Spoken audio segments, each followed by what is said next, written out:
नमस्कार, राधे राधे, जय श्री कृष्ण मेरे प्यारे साथियों। आप सभी का आपके अपने YouTube channel BS polity educator में हार्दिक स्वागत है। मेरे प्यारे साथियों, mission topic wise test series जो चल रही है हमारी, उसके अंतर्गत मॉडर्न हिस्ट्री की क्लासेस चल रही थी। तो उसके अंतर्गत आज का टॉपिक रहेगा आपका ब्रिटिश कालीन भारतीय अर्थव्यवस्था।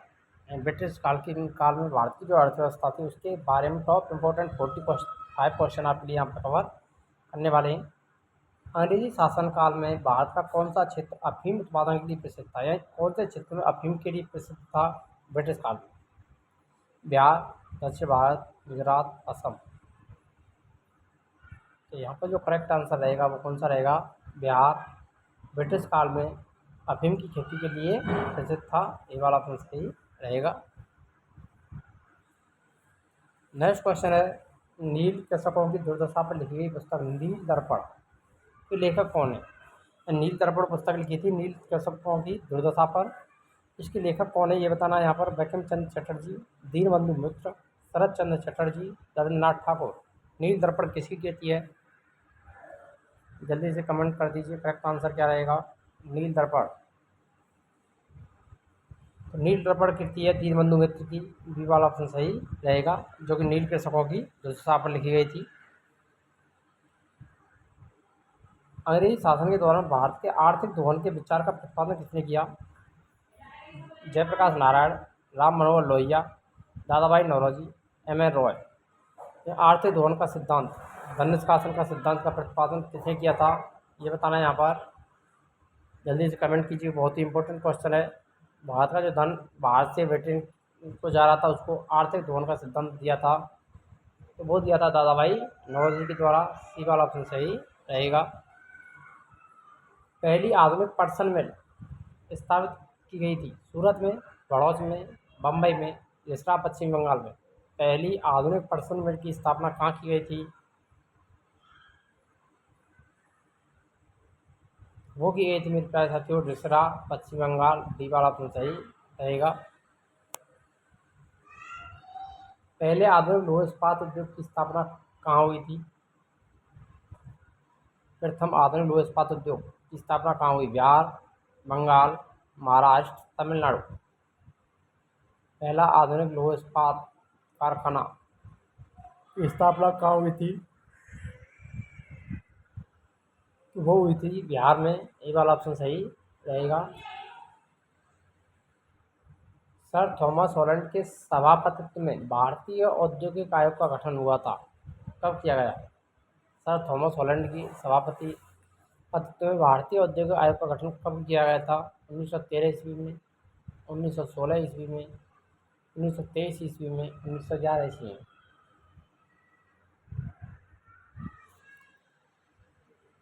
तो भारतीय औद्योगिक आयोग का गठन कब हुआ था मेरे प्यारे साथियों? तो वो हुआ था 1916 में। बी वाला ऑप्शन सही रहेगा यहाँ पर। पहला औद्योगिक सम्मेलन किस वर्ष आयोजित किया गया? 1903, 1905, 1907, 1909। पहला औद्योगिक सम्मेलन कब आयोजित किया गया था?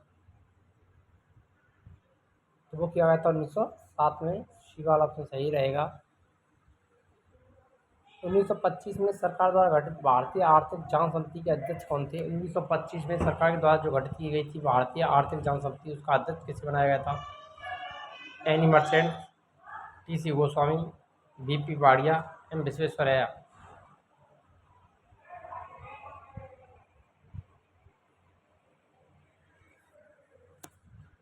तो वो बनाए गए थे M. विश्वेश्वरैया को। डी वाला ऑप्शन सही हो जाएगा। किस कंपनी ने सर्वप्रथम भारत में रेल सेवा प्रारंभ की थी?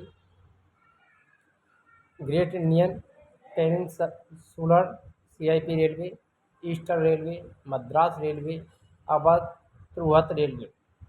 किस कंपनी ने सर्वप्रथम भारत में रेल सेवा प्रारंभ की थी? तो वो की थी ग्रेट इंडियन पेनिनसुलर रेलवे के द्वारा, CIP के द्वारा। ये वाला ऑप्शन सही रहेगा। नेक्स्ट क्वेश्चन आता है, अंग्रेजी शासन का प्रभाव किस क्षेत्र में अधिक पड़ा? मनोवैज्ञानिक क्षेत्र, आर्थिक क्षेत्र, राजनीतिक क्षेत्र या धार्मिक क्षेत्र? अंग्रेजी शासन का प्रभाव किस क्षेत्र में अधिक पड़ा था? तो वो पड़ा था आर्थिक क्षेत्र में। बी वाला ऑप्शन सही रहेगा यहाँ पर। भारत में अंग्रेजों की लूट किस महत्वपूर्ण घटना के बाद शुरू हुई थी? कंपनी को भारत में व्यापार करने की अनुमति मिलने के पश्चात, 1813 के चार्टर एक्ट के पश्चात, प्लासी के युद्ध के पश्चात, बक्सर के युद्ध के पश्चात। भारत में अंग्रेजों की लूट किस महत्वपूर्ण घटना के बाद शुरू हुई थी?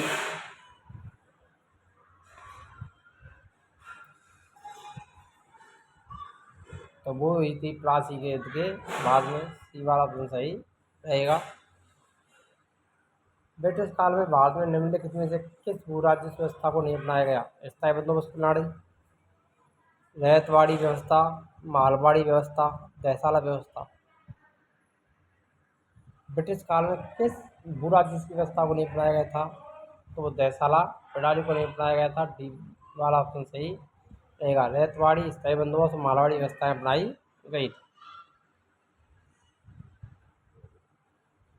भारत में प्रथम रेल लाइन निम्नलिखित में से किसने बिछाई थी?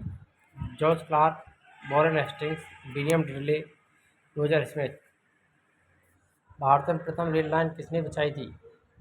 तो वो बिछाई थी जॉर्ज क्लार्क के द्वारा। ये वाला ऑप्शन सही हो जाएगा। मोस्ट इम्पोर्टेंट क्वेश्चन है, भारत में अंग्रेजों के समय में प्रथम जनगणना किसके काल में हुई? Lord Lytton, Lord Mayo, Lord Dufferin, Lord Dufferin. भारत में अंग्रेजों के समय में प्रथम जनगणना किसके काल में हुई थी?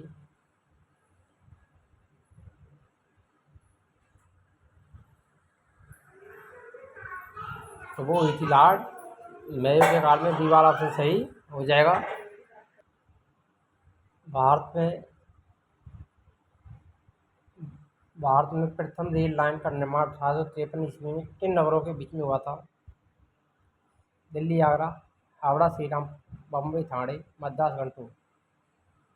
भारत में प्रथम रेल लाइन 1853 में बिछाई गई थी और वो कहाँ से बिछाई गई थी? बम्बई से ठाणे के मध्य। सी वाला ऑप्शन सही रहेगा।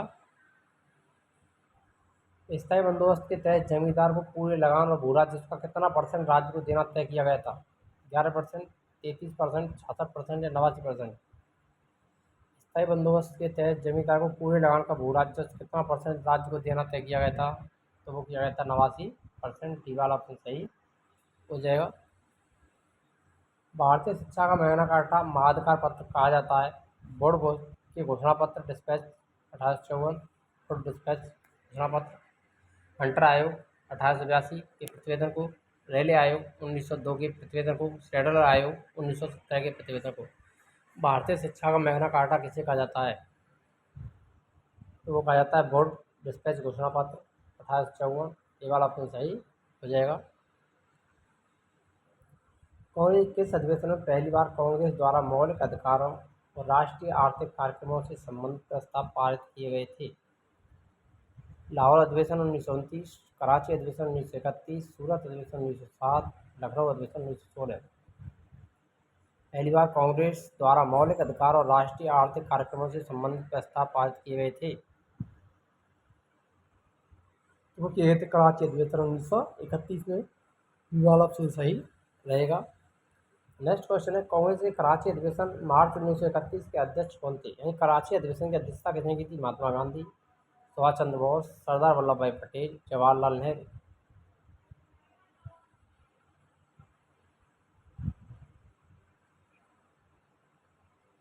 कराची अधिवेशन की अध्यक्षता किसने की थी? सरदार वल्लभ भाई पटेल। सी वाला ऑप्शन सही रहेगा। 20वीं सदी के पूर्वार्ध में देश का भीषणतम अकाल 1942 और 43 में कहाँ पर पड़ा था? गुजरात, राजस्थान, महाराष्ट्र, बंगाल। 1942-43 में 20वीं सदी के पूर्वार्ध में देश का भीषणतम अकाल कहाँ पड़ा था? तो वो पड़ा था पश्चिमी बंगाल। डी वाला ऑप्शन यहाँ पर सही रहेगा। निम्नलिखित में से किसने भारत के अंग्रेजी उपनिवेश नियंत्रण की आलोचना में अनब्रिटिश पदावली का उपयोग किया था? Dadabhai Naoroji, Pherozeshah Mehta, Anand Mohan Bose, Badruddin Tyabji. UnBritish rule of India नाम पुस्तक भी लिखी थी, तो वो किसने लिखी थी? दादा भाई नौरोजी ने ये शब्द प्रयोग किया था। ये वाला ऑप्शन सही रहेगा। मोस्ट इंपोर्टेंट है, अनब्रिटिश रूल ऑफ इंडिया नामक पुस्तक के रचयिता कौन है? दादा भाई नौरोजी। भारत में प्रथम रेलवे लाइन किस ब्रिटिश गवर्नर जनरल के समय बिछाई गई थी? Lord Lytton, Lord Dalhousie, Lord Curzon, Lord Wellesley. तो प्रथम रेल लाइन किसके समय बिछी थी? उस समय भारत के गवर्नर जनरल कौन थे? लॉर्ड डलहौजी। ये वाला ऑप्शन सही रहेगा।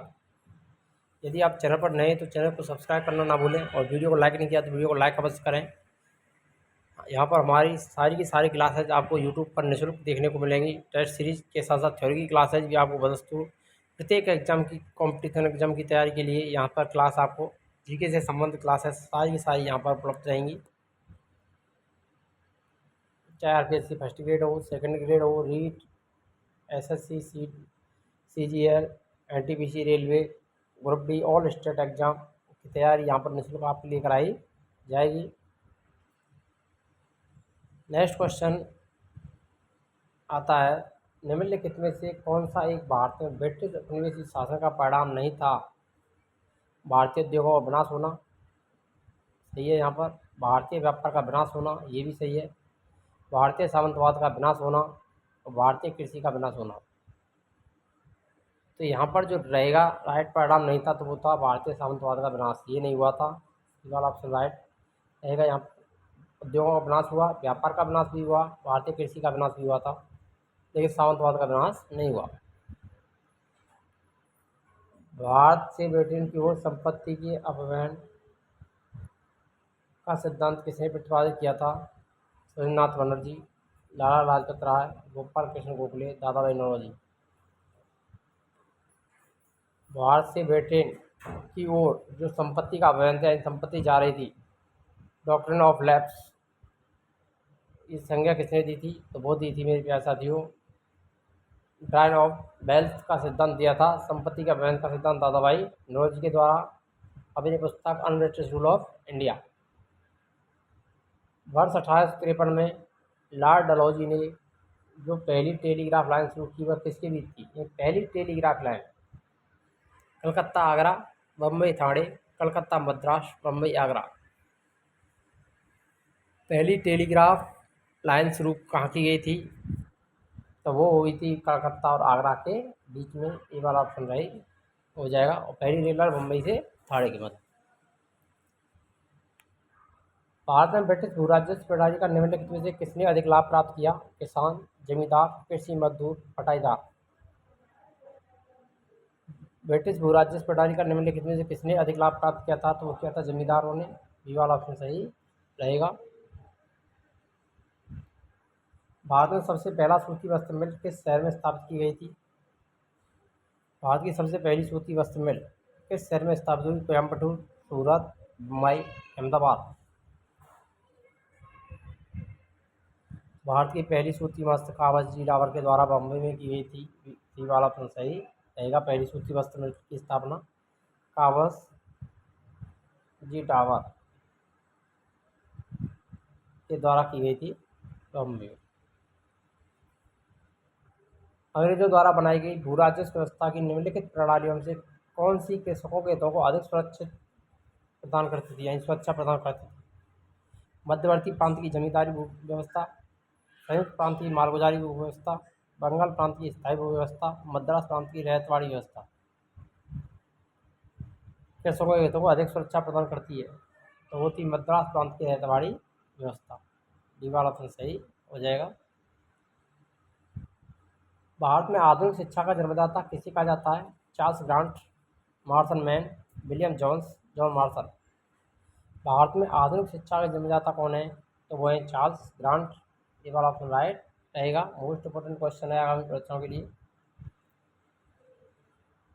हिंदू कॉलेज कलकत्ता 1817, जो कि पाश्चात्य पद्धति पर उच्च शिक्षा देने का प्रथम कॉलेज था जिसका धार्मिक शिक्षा से कोई संबंध नहीं था, की स्थापना किसने की? John Marshall, David Hare, William Jones, Macaulay. Hindu college Calcutta 1817, जो कि पाश्चात्य पद्धति पर उच्च शिक्षा देने का प्रथम कॉलेज था जिसका धार्मिक शिक्षा से कोई संबंध नहीं था, की स्थापना की थी? तो हिंदू कॉलेज की स्थापना 1817 की स्थापना किसके द्वारा की गई थी? डेविड हेयर के द्वारा। ये वाला ऑप्शन सही हो जाएगा। 1938 ईस्वी के अंत में भारतीय राष्ट्रीय कांग्रेस के अनुरोध पर जो राष्ट्रीय योजना समिति बनाई गई उसके अध्यक्ष कौन थे? राजेंद्र प्रसाद, BK राव, जवाहरलाल नेहरू, सरदार पटेल। भारतीय राष्ट्रीय कांग्रेस के अनुरोध पर राष्ट्रीय योजना समिति बनाई गई थी, उसके अध्यक्ष किसे बनाया गया था 1938 में? तो वो थे जवाहरलाल नेहरू। सी वाला ऑप्शन सही रहेगा। अकालों को रोकने और अकाल पीड़ितों की सहायता हेतु भारत सरकार ने अकाल संहिता रॉयल कोड कब प्रचारित किया? 1885, 1879, 1881, 1883। अकाल संहिता एक ये थी 1883 में। अकाल पीड़ितों की सहायता के लिए भारत सरकार ने अकाल संहिता प्रचारित किया था। और भारत में बेकेंद्रीयगढ़ का शुभारंभ किसके समय हुआ था? Lord Mayo, Lord Dufferin, Lord little, Lord Ripon. तो बेकेंद्रीगढ़ की जो शुरुआत है, शुभारंभ है, वो लॉर्ड मेयो के समय हुआ था। ए वाला ऑप्शन सही हो जाएगा। रेल विभाग की पृथक रूप से रेलवे बजट कब प्रारंभ हुआ? 1935, 1925, 1929, 1858। रेल विभाग के लिए पृथक रूप से रेलवे बजट कब प्रारंभ हुआ था? तो 1925 से प्रारंभ हुआ था अलग से रेल बजट। वाला ऑप्शन सही होगा, तब से अलग से रेल बजट जारी किया जाता है। ब्रिटिश नागरिकों को सर्वप्रथम किस वर्ष भारत में भूमि खरीदने और बसने की अनुमति मिली थी? 1858 में, 1813 में, 1833 में, 1853 में। ब्रिटिशकालीन नागरिकों को सर्वप्रथम किस वर्ष भारत में भूमि खरीदने और बसने की अनुमति मिली? तो वो मिली थी 1833। सी वाला ऑप्शन सही रहेगा। इसके द्वारा बंगाल और बिहार का स्थायी बंदोबस्त और इस्तेमारी बंदोबस्त परमानेंट सेटलमेंट शुरू किया गया था? Robert Clive, Warren Hastings, Lord Wellesley, Lord Cornwallis.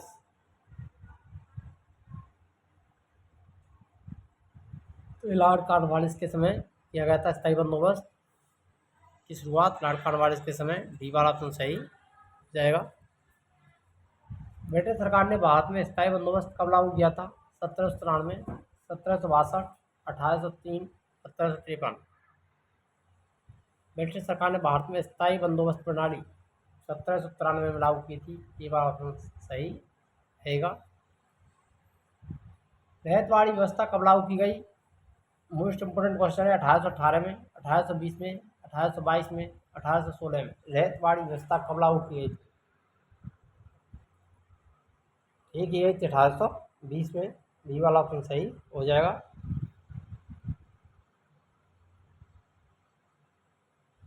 Next question, पहली बार औपचारिक रूप से मारवाड़ी प्रथा कब प्रारंभ की गई थी या लागू की गई थी? 1816 में, 1820 में, 1822 में, 1793। पहली बार औपचारिक रूप से मारवाड़ी प्रथा कब शुरू हुई थी? तो ये होती है 1822। सी वाला ऑप्शन सही हो जाएगा, जिसके खिलाफ सरदार वल्लभ भाई पटेल के द्वारा आंदोलन भी चलाया गया था। भारत में आधुनिक उद्योगों की स्थापना कब आरंभ हुई? 1550, 1650, 1750, 1850 ईस्वी। भारत में आधुनिक उद्योगों की स्थापना कब आरंभ हुई थी? तो वो हुई थी 1850 ईस्वी। डी वाला ऑप्शन सही हो जाएगा। इसने भारत में रेलवे की स्थापना को आधुनिक उद्योग का अग्रदूत या जननी की संज्ञा दी थी? Karl Marx, Dadabhai Naoroji, Mahatma Gandhi, Lord Dalhousie. Bharat में रेलवे की स्थापना को आधुनिक उद्योग का अग्रदूत या जननी की संज्ञा दी थी कार्ल मार्क्स के द्वारा। ये वाला ऑप्शन सही रहेगा। The economy history of India के लेखक कौन है? R.C. Majumdar, Ramesh Chandra Dutt, R.G. Bhandarkar, Rajnikant Dutt. The economy history of India के लेखक हैं रमेश चंद्र दत्त। ये वाला ऑप्शन सही रहेगा। भारत में इस्पात का उत्पादन सर्वप्रथम कब प्रारंभ हुआ? 1919, 1809, 1913, 1916। भारत में इतिहास का उत्पादन सर्वप्रथम कब प्रारंभ हुआ था? भारत में इस्पात का उत्पादन सबसे पहले तो वो हुआ था 1919, 1809, 1913 या 1916। तो भारत में इस्पात का उत्पादन सबसे पहले कब प्रारंभ हुआ था? तो 1913 में। सी वाला ऑप्शन सही हो जाएगा। यह कथन भारत और इंग्लैंड के आर्थिक हित प्रत्येक क्षेत्र में टकराते हैं। यह किसका कथन है? सुरेंद्रनाथ बनर्जी, M.G. रानाडे, रमेश चंद्र दत्त, जवाहरलाल नेहरू। भारत और इंग्लैंड के आर्थिक हित प्रत्येक क्षेत्र में टकराते हैं, ये किसका कथन है? तो यह है जवाहरलाल नेहरू का। डी वाला ऑप्शन सही हो जाएगा। अंग्रेज घुसपैठियों ने भारत के करघे को तोड़ डाला और चरखे नष्ट कर दिए, यह कथन किसका है? Karl Marx, E Thompson, T D. Garratt, Harold Laski. तो यह है कार्ल मार्क्स का, ये वाला ऑप्शन सही हो जाएगा। अगर वीडियो अच्छी लगी तो वीडियो लाइक करें, शेयर करें और चैनल पर नए तो चैनल को सब्सक्राइब करना ना भूलें। मिलते हैं नेक्स्ट वीडियो में, तब तक के लिए जय हिंद, राधे राधे, जय श्री कृष्ण।